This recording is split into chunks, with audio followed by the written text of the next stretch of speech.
Welcome to update number 7, a special update on the Lackawanna Cut-Off. We're going to be talking about politics and the cut-off. Hi, I'm Chuck Walsh, and we're here at the Delaware River Viaduct, which is, shall we say, a metaphor for the connection between Pennsylvania on this side of the river and New Jersey on that side of the river, with the cutoff being sort of the connector, if you will. What we're going to be talking about is politics. Now, there's a difference between politics and partisanship.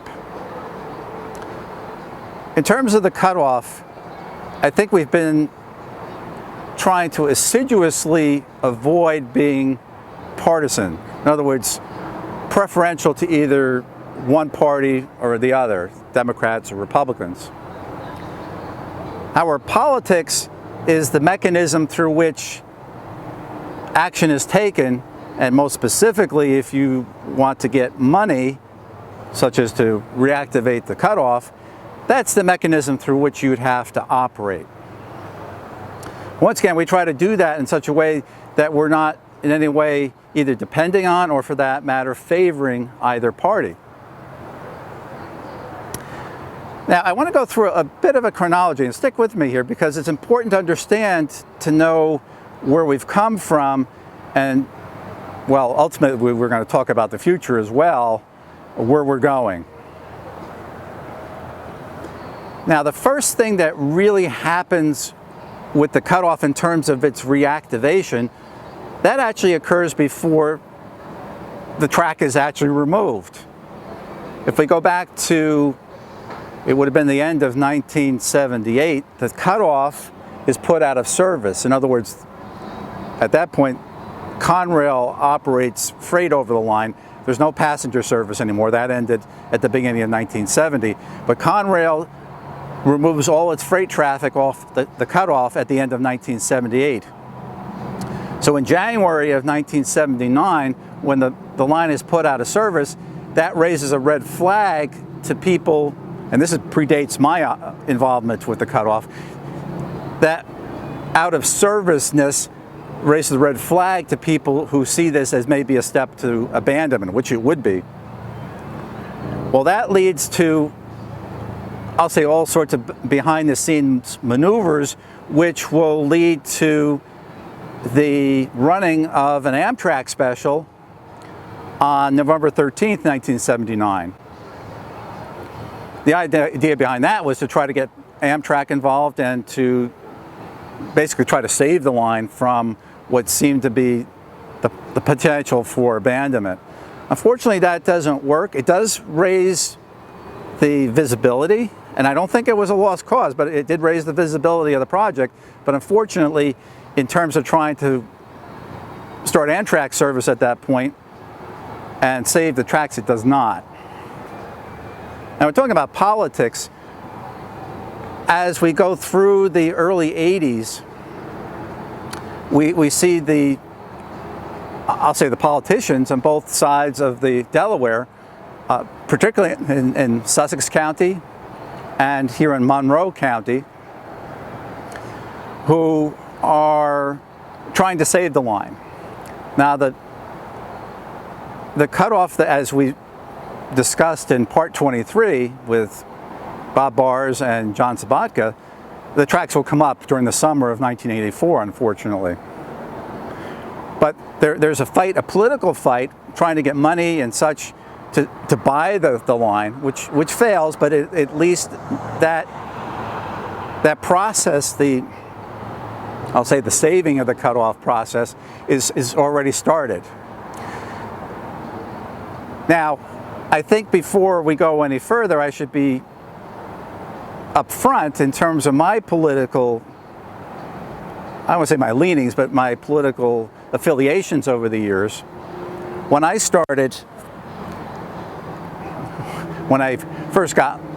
first started voting, when I turned 18,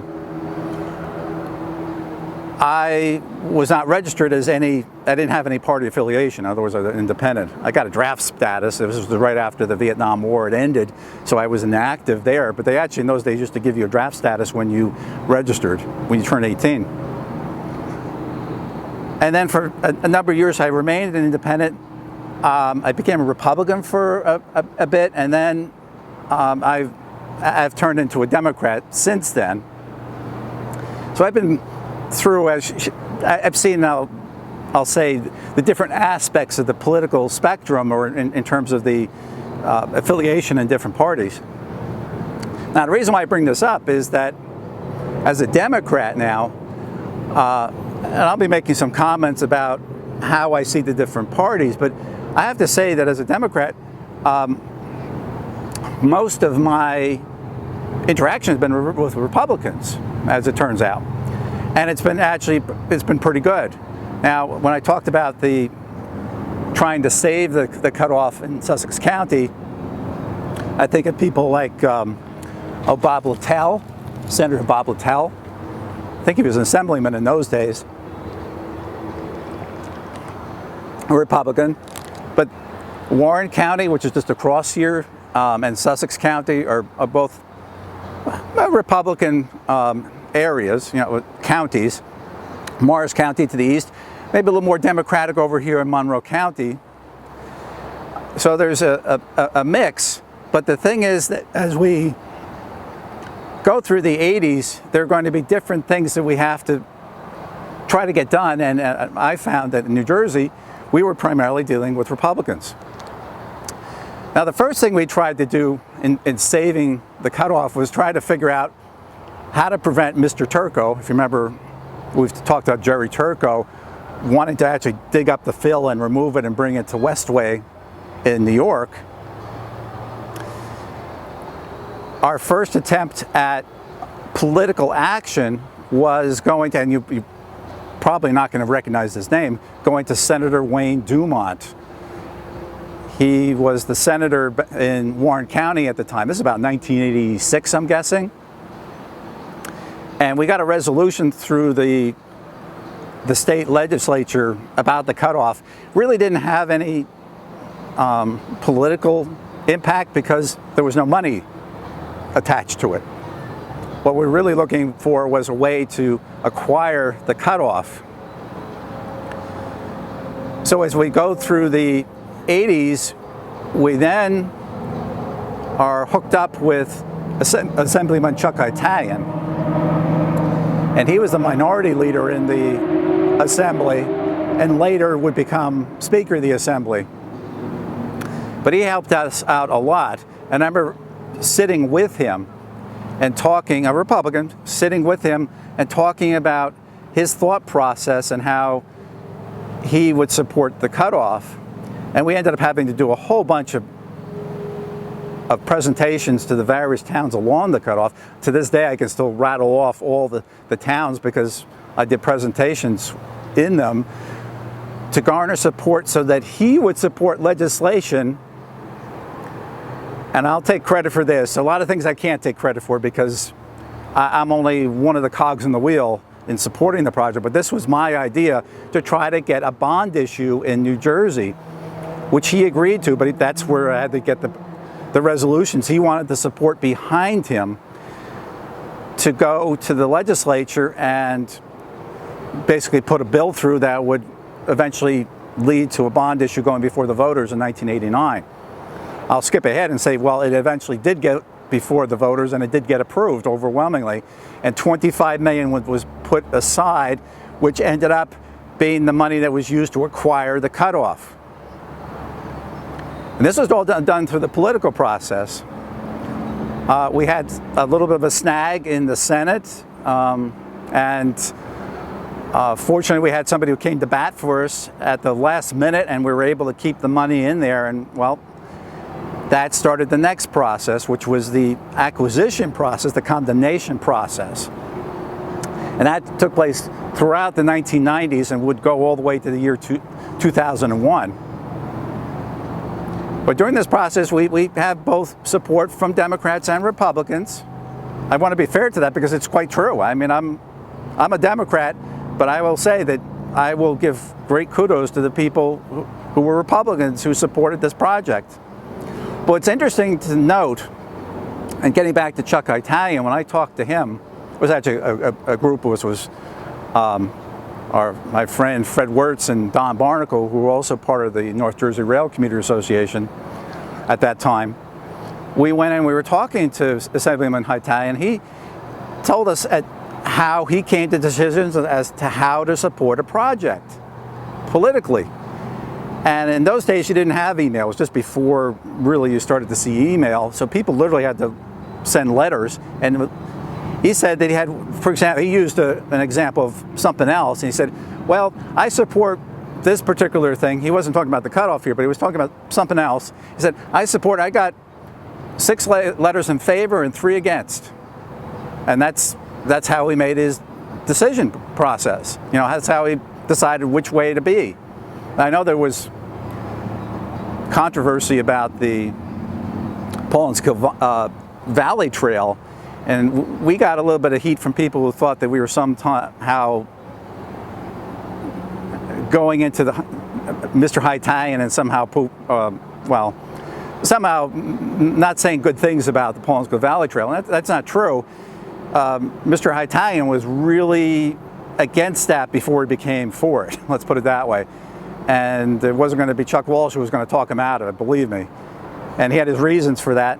And he even told us what his reasons were. But because he had a lot of people contacting him, either calling or sending letters saying we're against this. So it's interesting to look at it from the politician's perspective, how they decide on these things.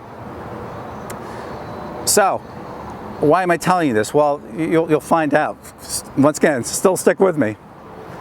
We get to 2001. Now the cutoff is, at least in the New Jersey side, is in the hands of the state of New Jersey, DOT, Department of Transportation. That opens the door to New Jersey Transit becoming involved, and also the political process and the search or the seeking of funding, which will end in 2009 with monies for the Andover service. And that, the key person behind that is Congressman Rodney Frelinghuysen, who represented that district. It's been the district lines have been redrawn since that time, but his congressional district included Andover, and Rod Frelinghuysen is a Republican, and of course he had support from others. He wasn't unilaterally doing this, but he was the one who was the one who spearheaded that, able to get additional funding for Roseville Tunnel during the sequester. That's not like pulling a rabbit out of a hat. That's like pulling an elephant out of a hat. If you remember those days with the Tea Party and how things had pretty much, it was very difficult or almost impossible to get extra funding. He somehow did it. So we go now and we have this funding. There's support over here from Arlen Specter, Senator Arlen Specter. I think at that point he had become a Democrat. I think he'd been back and forth between parties. But so we had bipartisan support for that. And that's how we've been able to get to that point in terms of Andover. We know that there's been issues in terms of delays, and I don't wish to get into that too much, but it's been almost 9 years since we've seen any kind of action on the Andover section of the cutoff. Not even talking about anything west of Andover, because that hasn't even been addressed, although there have been studies, and particularly one recently with the Pennsylvania folks, which is laying the groundwork for the possibility of additional funding. Now, the question comes up, and this is now we enter into the realm of conjecture with the election that has just taken place, and former Vice President Joe Biden has become the president-elect. Mr. Biden, which is no secret, I'm not divulging any secrets here, was born and lived for at least the first 12 years of his life in Scranton, Pennsylvania.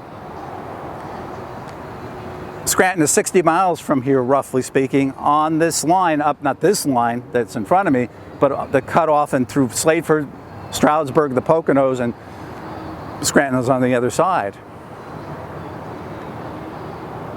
Mr. Biden, well, after spending 12 years full-time, his family moved to Delaware, and then he would come back into Scranton when, up until about the time, I think, of when he turned 20, he would come up during the summertime. So you have to think that, well, would he possibly, if we were to ask him, if we could get to ask him, do you remember the Phoebe Snow? He probably did. He lived in Scranton during that time. But what's important about this, and what I'm getting to, is that during his campaign, he referred to himself as Scranton Joe. And also Amtrak Joe. A lot of people, I don't know that he referred to himself as Amtrak Joe, but a lot of people referred to him, because he, for many, many years, he commuted back and forth from the office, which would have been the U.S. Senate in Washington, D.C., to his home in Delaware. Because of his family, he wanted to be home every night, and that's what he did. So I'll say he's grown a very close connection to Amtrak as well. Now, I'll point out, and this is only something we found out within the last couple of months, that Amtrak has designated the line to Scranton, or at least it's put it on their maps for the year 2035, suggesting that the plan is by 2035 that Amtrak service would be extended from New York to Scranton. So you have Scranton Joe, or Amtrak Joe, the newly elected president of the United States, who comes from Scranton, and on top of it all, the state that put him in the White House is Pennsylvania. Now, does that mean that Joe Biden owes this project his support? No, I'm not saying that at all, and there's no evidence to that. But is it possible that such a project could become a quote-unquote Joe Biden project? It's possible. Can't rule that out. And how would New Jersey Transit view that if it were to become a quote-unquote Joe Biden project? Can't say. But it is an interesting proposition that here you have the president, or the newly elected president of the United States, as his hometown and sort of the focus of his whole campaign in 2020 being the end point of this particular project, this rail project. This isn't something that happens like once a decade or once in a generation, even once in a lifetime. This is something that only happens maybe once in 100 lifetimes. This never happens. I mean, this is what it is. Now, what will come out of this? I have no idea. I can't say. I'm in a sense just pointing out what I think is obvious, and I've seen people talk about it and wonder about it, but I can't shed any light on this situation other than to say, this is interesting. You would have to wonder, well, we'll have to see. So as a result, but the reason why I would brought up all of this, because if I'm going to talk about the Democrats, I want to also let you know that I don't feel any allegiance to either party in terms of this particular project. Both have been good to us. I mean, actually, I'll say the Republicans historically actually have been better to us so far. I know Congressman Matt Cartner in Scranton is working very hard for this. So I'm not, and Josh Gottheimer, who's the congressman here in New Jersey on this side, both Democrats. So I'm not pointing the finger at them. It's just that the opportunity just hasn't presented itself for the Democrats to become involved. Even in New Jersey, at the local legislative level, it's primarily Republicans who have been supportive of this project. But that's where we talk about bipartisan. as opposed to partisanship. We're still in the political realm, but what we're trying to do, and I think we've successfully done this, is to keep it bipartisan so we can get support from Republicans and Democrats. Is it a good thing that we have a potential friend in the White House, or will be in the White House? It probably doesn't hurt. But how that will play out, I can't say. So that's our special part number 7, just going over a little bit of the politics. It's a little bit longer than would be a typical update, because usually our updates are relatively, they don't give you a lot of history, but more or less are like an update to some current event. This is a little bit of both. And I thought it was appropriate to do this just so that for those people who are thinking about this, or if you haven't started thinking about it, well, I'll plant that thought. But this is an interesting thing given what has happened here, and an interesting opportunity. Well, but once again, I can't make any predictions. I've been really bad at making predictions, so I've stopped. I've thrown my crystal ball away, because my predictions are always wrong. So all I can say is, for what you think, or for your information, I'm just bringing this up, and just something for you to contemplate over the coming months and time as we continue trying to advocate for this project, the Lackawanna Cut-Off. So thanks very much for watching. Look forward to our next update on the Lackawanna Cut-Off.